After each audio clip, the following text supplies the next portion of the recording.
In the Apple Watch Nike Plus Series 3, sometimes it's better to be lucky than good.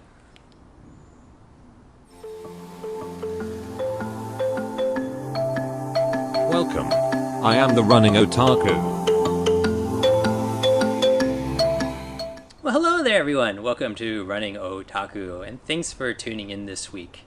Lucky you, we are testing the Apple Watch Nike Plus Series 3. That's a mouthful, it's like 9 syllables. Against the Otaku Circuit. And for those of you who don't remember, the Otaku Circuit is a 10.30 kilometer course, or for my mile friends, 6.404 miles. And it's got all sorts of crazy terrain to really put GPS watches to the test. So how did the Apple Watch 3 do? Well, let's just say sometimes it's better to be lucky than good. What do I mean by that? Well, it turns out that after doing the 2 laps of the Otaku Circuit, the watch reported an astounding 99.8% accuracy. In fact, on average, it was only off 16 meters per lap. Right? This is incredible. But that's not the full story. You see, while the accuracy was super high, the precision was, well, let's just say not so much. Let's go to the graph. So this is a graph of the Otaku Circuit. On the x-axis, you'll see there are 9 segments representing each of the segments of the circuit. And there's 2 dots because I ran 2 laps. So these are the actual kind of data points for the test. And as you can see, some of the easier sections like Telecom Bridge or Dunaway Park, the test results were very close or even on that 0% line. So super accurate there.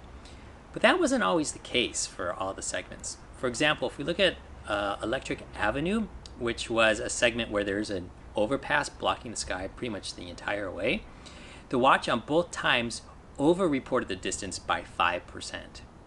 And then we had a problem even worse in the opposite direction on Trailblazer, which is a single-track forested trail. In that case, on both trials, the watch under-reported the actual distance by more than 7%, right? And wild swings up and down. And so these swings are kind of the graphical representation of precision or lack thereof. So I actually measured precision at plus or minus 3%. And what does that mean? Well, I took the 18 data points and looked at the errors for each of them. And then I collected the standard deviation for those 18 points. And that came out to be 3.9%. So that means that if you look at a range of -1 standard deviation to +1 standard deviation, the watch could have been off anywhere from -4.1% to +3.7%. And that range, plus or minus 1 standard deviation, is actually the 68% confidence interval. Usually we talk about the 95% confidence interval, which is plus or minus 1.96 standard deviations. Are you getting like horror flashbacks to Statistics 101? Well, as you guess, I kind of like that course. Anyways, at 95% confidence interval, that range expands to roughly could be 8% under-reporting to 7% over-reporting. And that's like a really wide swing. So for example, if it was off by 5%, well, let's think about that. For a pace of, let's say, 5 minutes a kilometer, which is equal to 8 minutes a mile, that's 5 times 6 is 60 is 30, 10% is 30, 50, 15 seconds a kilometer off. Or for miles, let's see, 15 at 60%, that is 9, 20. That's about 24 seconds a mile off. So these are pretty substantial and can really throw you off if you're trying to run at an accurate pace or really nail the distance. That said, let's go a little bit deeper. I mean, on the easier parts of the course, as you can see, the watch did pretty well. Where it struggled were the harder parts of the course, which were the torture test for the GPS, right? The overpasses and the downtown areas and the single track trails. In those particular instances, you may not care that much about accuracy. Maybe you're just getting in the miles, and it doesn't matter if you're off by a few percent. And if that's the case, then I would say, okay, this watch is fine for you. Also, if you live in open environments, you can see the watch did a little bit better in the Otaku Circuit. However, when we did, and when I say we again, it's just me, when I did a test of the Apple Watch 3 10 trials over a wide open bike path.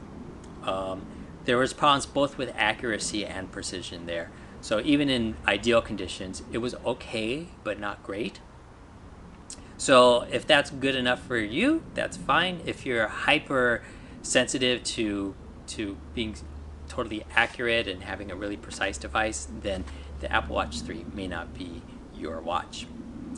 So that's about it for this week. I want to thank you once again for watching. If you like what you saw, hit the like button, and please, please, please subscribe. And if you do, also click the post notifications so that way every time I post a new video, you'll be the first to know about it. And also, finally, today is September 21st, 2018. That's also known as Apple Watch Series 4 on sale for the first time day. So I haven't pre-ordered, and from what I understand, they're already back-ordered. So I'll get one in the next few weeks, and I'll run the Otaku Circuit and Mount Tabor course, as well as Springwater Corridor, and I'll let you guys know the results. So that's about it. See you all next time. Bye-bye.